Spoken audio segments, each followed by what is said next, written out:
What's up guys, I'm BTC. Torbjorn and Symmetra have gotten reworks, buffs, and all kinds of changes. Are they finally now fully viable?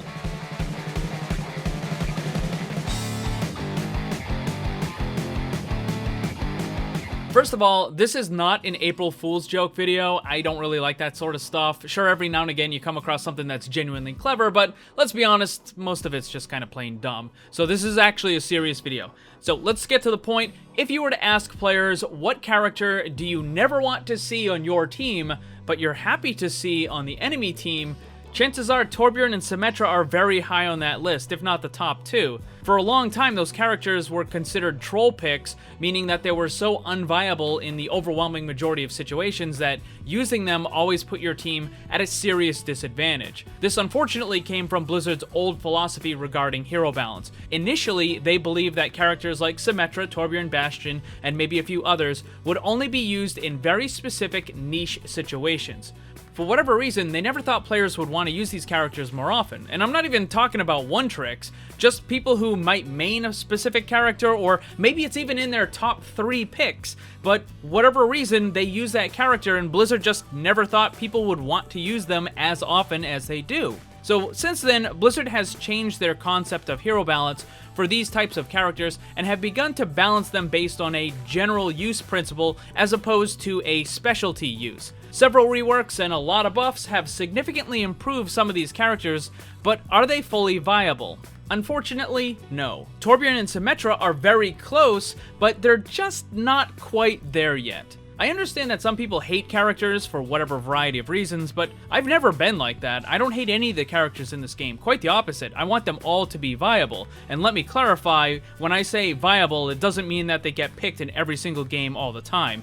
But having characters that have a pick rate of 0.05% is not generally something that I like to see. Now, of these two characters, Torbjorn and Symmetra, I think Torbjorn is closer to being generally viable than Symmetra is. Torbjorn will work as a DPS in a lot of situations now, and the team no longer needs to be built around him like before. Also, that most recent addition of the extra 50 armor on his health pool is a massive, massive increase to his survivability. Symmetra, on the other hand, still requires the team to kind of run specific strategies in many cases for her to be effective. To make matters worse, a lot of those strategies tend to be cheese, which has very limited viability because of the nature of the strat itself. Bastion also shares a lot of those same problems as Symmetra, but does so to a much more significant degree. There's another problem with those characters though, and this one's a little tougher to deal with. That's the idea that they're still bad or troll picks.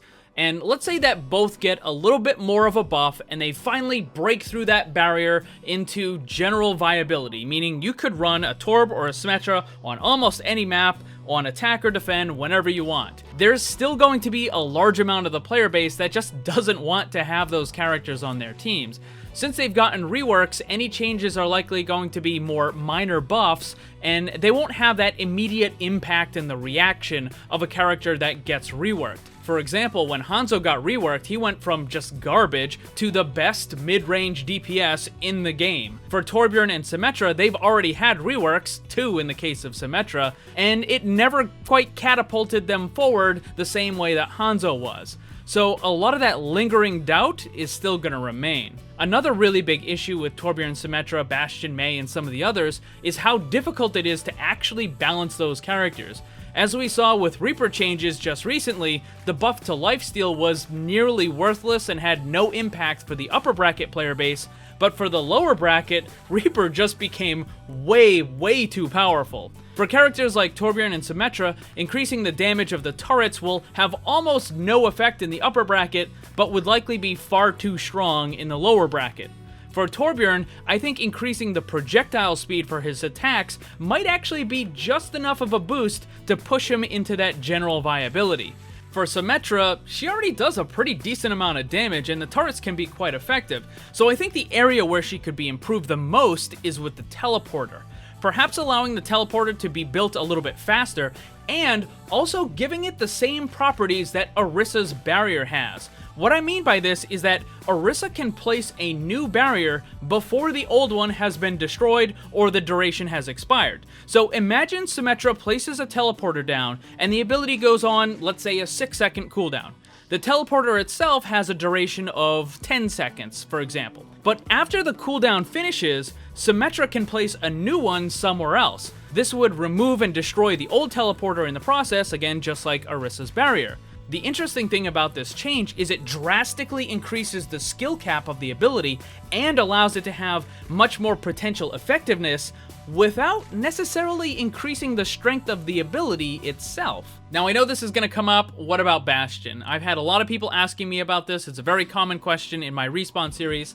To put it bluntly, the character needs a full rework. There's just no way around it. Last time I checked, the character was at the bottom of the barrel for the pick rates across all ranks, PC, Xbox, PS4. I already made a video for the rework, I just haven't released it yet because Bastion got some buffs a little while back, and then the whole Symmetra Orisa Bastion thing as anti-goats popped up. So essentially, I've been waiting to see if any of those changes would significantly improve the character, but from what I can tell, it really hasn't. So the last thing I'm kind of waiting for is Baptiste to get added to comp, and also all of those other recent patch changes, the buffs to Junkrat and all that other stuff, to see if all of that stuff is going to have any kind of impact on Bastion usage, but I kind of don't think it will. So in that case, I'll probably be releasing the Bastion rework video soonish.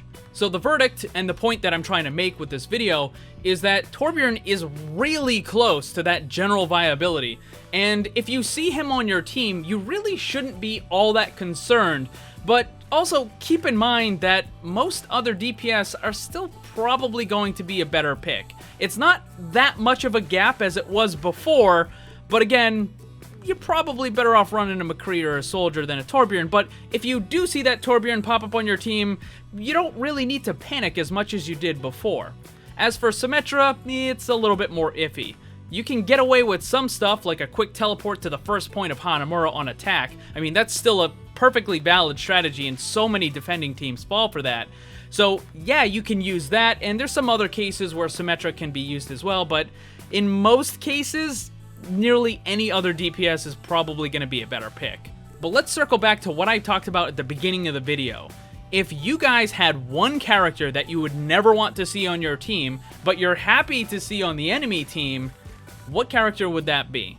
Let me know down below. Thanks for watching, and if you'd like to see more, subscribe and hit that bell so you don't miss anything. Also, come hang out in my Discord server and my Twitch live stream. Special thanks to my Patreon supporters. If you'd like to see what kind of cool VIP rewards you can get, check the links down below. And remember, always blame the controller, because it's never your fault.